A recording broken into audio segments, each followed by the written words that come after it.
Bismillahirrahmanirrahim. Assalamualaikum warahmatullahi wabarakatuh. Dan salam sejahtera untuk kita semua. Hari ini kita sudah masuk kepada meeting ke-6. Dan meeting ke-6 kita hari ini berjudul References. Right. Nah, kenapa kita mesti mempelajari references ini? Karena ini banyak sekali dipakaikan oleh para penulis di dalam artikel yang dia tulis. Nah, tentu ini juga uh, berguna bagi kita sebagai pembaca sehingga apa yang kita baca itu lebih terserap dengan baik dan lebih memahami dengan sempurna.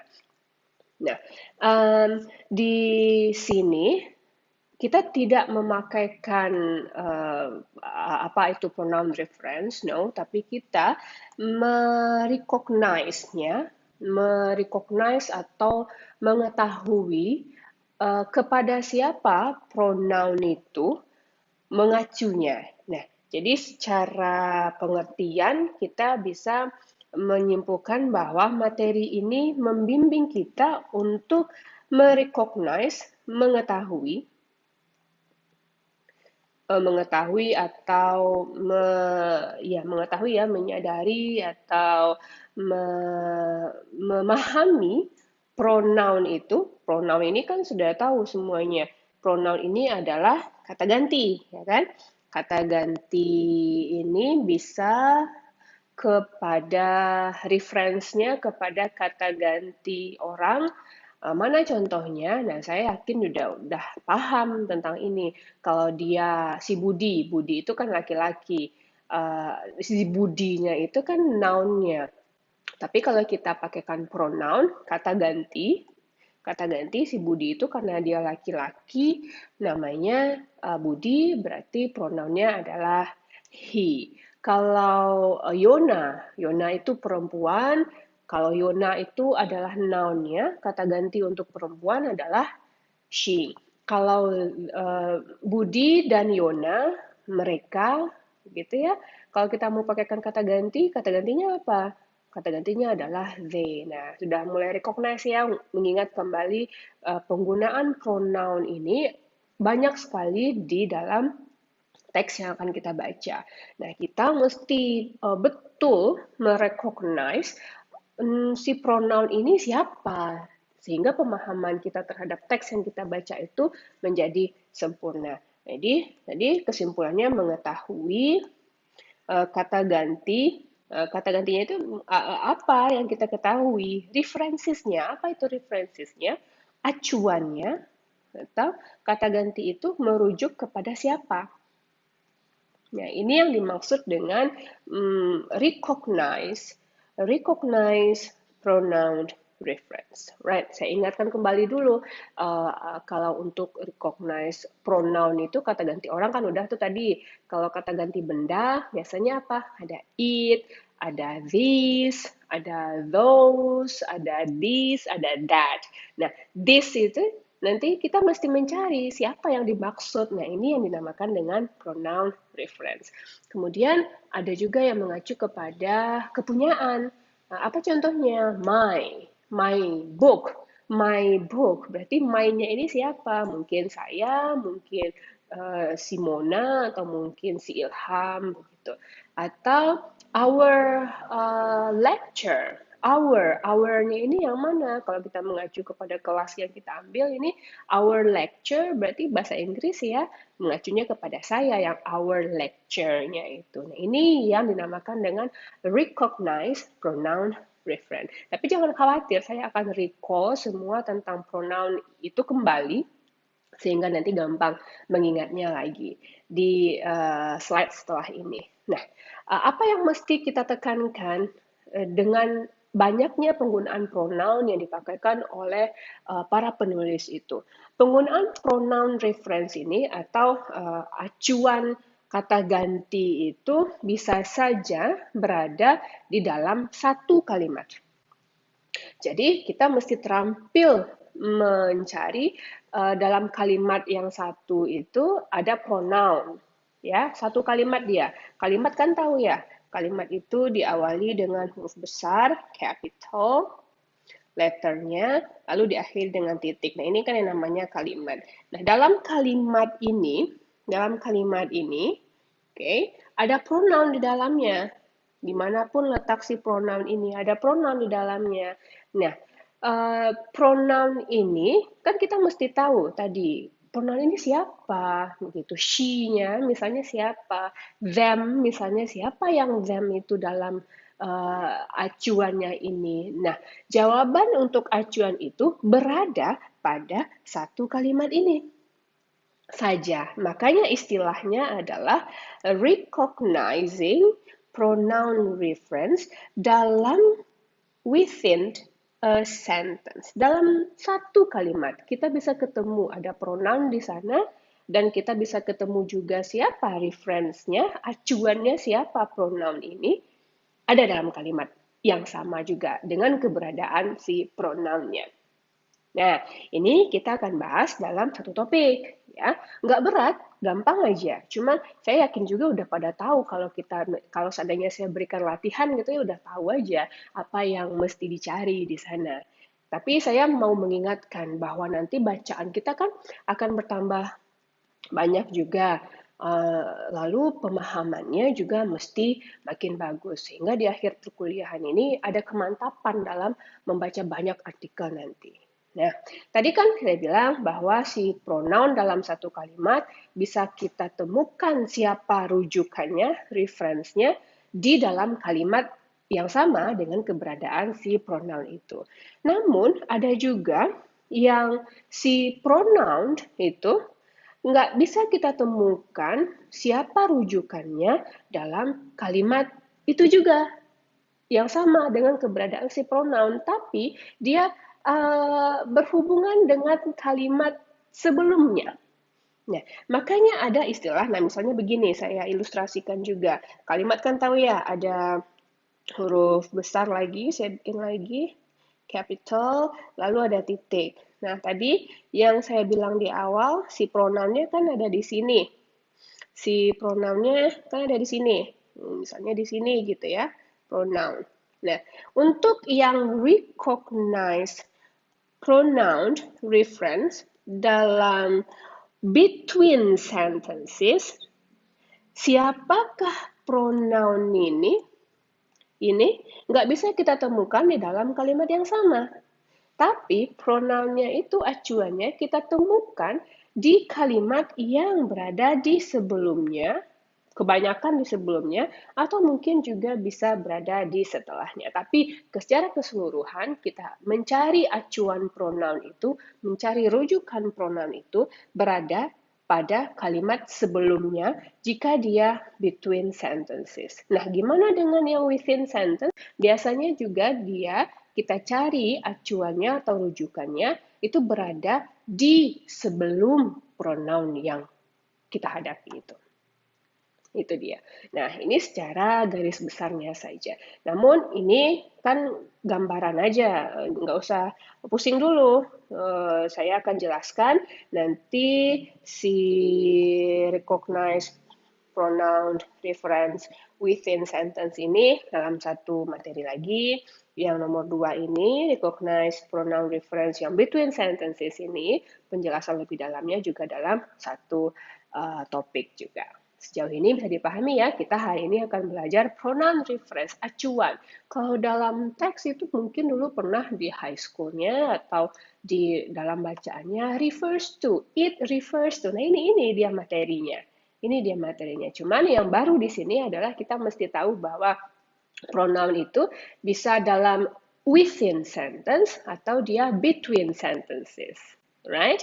Kita mau bahas dulu sedikit tentang, mengingatkan sedikit tentang apa sih pronoun? Yang mana sih yang pronoun ini? Kalau yang lupa, bisa dilihat di sini. Jadi pronoun itu ada yang namanya subject pronoun. Jika si pronoun yang kita gunakan ini berposisi sebagai subjek sebuah kalimat. Ini dia namanya, subject pronoun. Yang mana itu? Kalau kita pakaikan I, kan biasanya di awal kalimat ya, I have a friend. Right? You have a friend. They have a friend. Dan semuanya ini dia akan kita pakaikan jika kita membutuhkannya sebagai subjek atau kita membacanya, berarti I, you, they, we, she, he, it. Ini si kata pengganti yang berposisi sebagai subjek.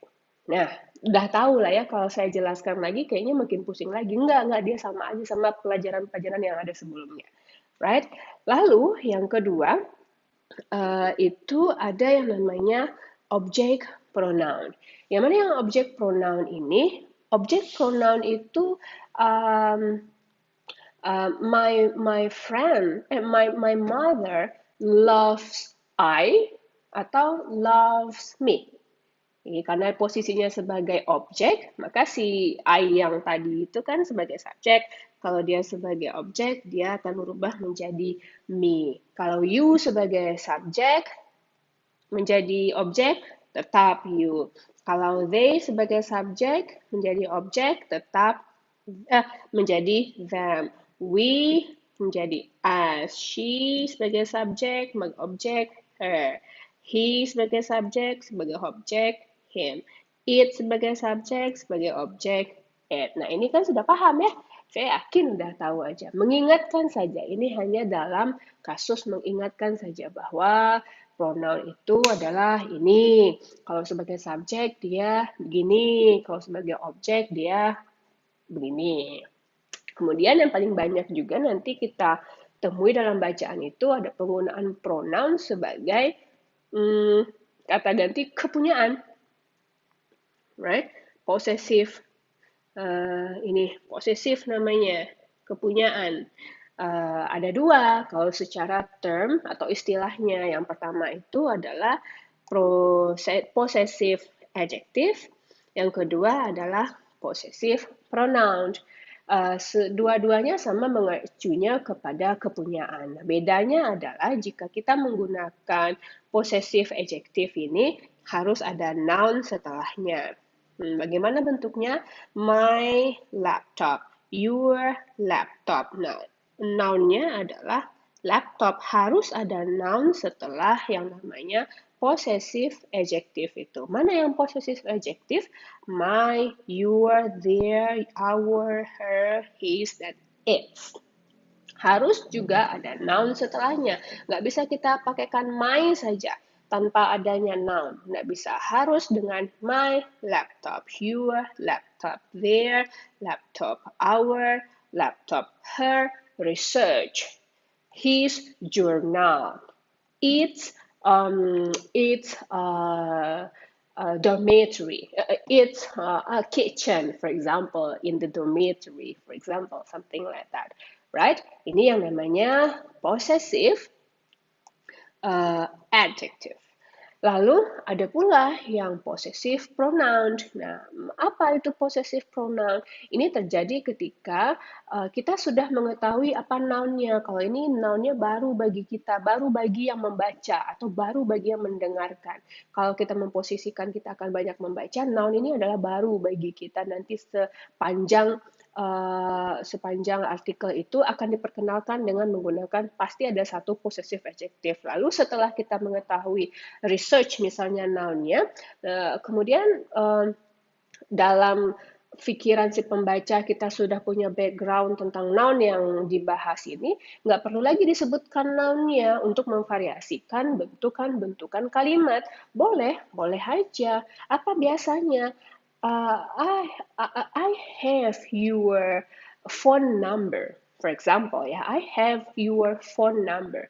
Karena saya sudah introduce I have your phone. Bendanya kan your phone. Udah tahu kita sama-sama yang dibahas itu adalah your phone number, phone number. Lalu kalimat selanjutnya bisa aja saya bilang I have yours. Apa itu yours-nya? Sesuai background yang tadi dibicarakan, yours-nya di situ adalah phone number-nya. Nah, udah ada background noun yang sama yang dibahas. Nah, biasanya my book menjadi mind. Your book menjadi yours. Seperti contoh yang tadi juga, your phone number, yours. Tapi dalam benak kita sudah sama-sama tahu bahwa noun yang dibahas itu adalah phone number. Lalu there's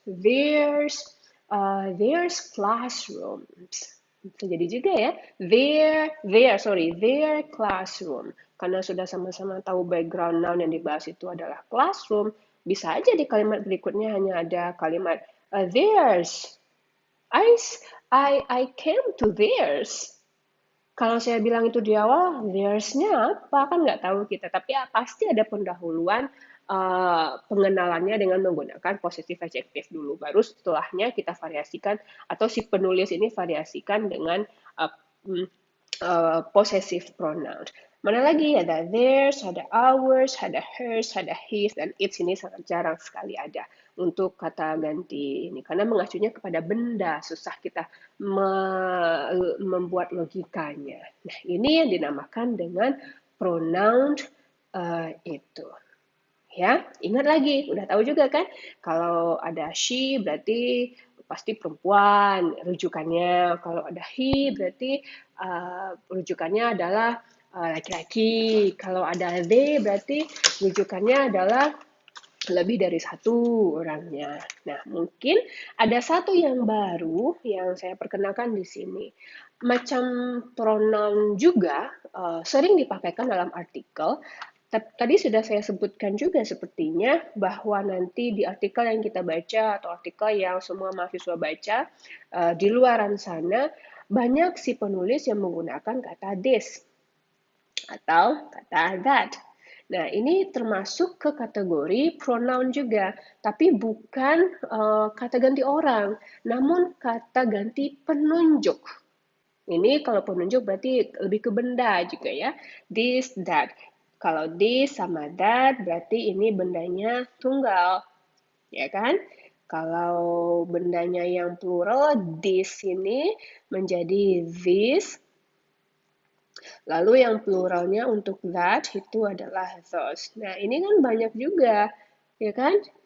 Ketemu nanti di bacaan, ini bentuk pluralnya. Ini istilahnya, kalau kita bikinkan istilah itu adalah demonstrative pronoun. Right? Demonstrative pronoun. Ini adalah istilahnya.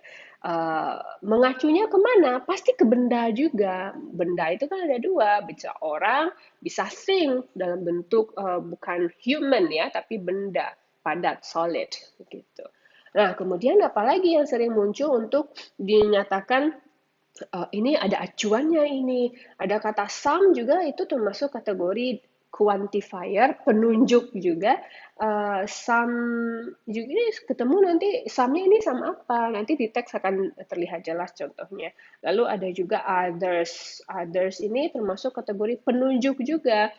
Penunjuk aja istilahnya, quantifier dia biasanya. Determiner. Others, lalu ada all, ada most, ada many, lalu ada a few, dan juga ada few, ada juga none. Nah, ini semuanya merujuk kepada benda. Pasti ada benda yang dibawanya. Nah, kita mesti mengetahui bendanya itu apa. Nah, inilah keahlian kita dalam membaca, yaitu mengetahui si pronoun yang digunakan, reverse-nya kemana bendanya. Kita bisa temukan dia dalam satu kalimat yang sama dengan keberadaan si pronoun itu, atau kenal dengan istilah within a sentence, atau si pronoun yang kita mesti cari rujukannya ini berada di kalimat yang sebelumnya, dikenal dengan istilah between sentences. Right? Nah, ini adalah pengetahuan awalnya. Siapkanlah catatan, siapkanlah alat-alat tulisnya untuk mencatat hal-hal yang penting atau hal-hal yang baru. Dan jangan lupa mulai dengan mengucapkan Bismillahirrahmanirrahim dan berdoa. Kita masuk setelah ini ke dalam topik yang pertamanya lebih detail, yaitu recognizing pronoun reference dalam within a sentence.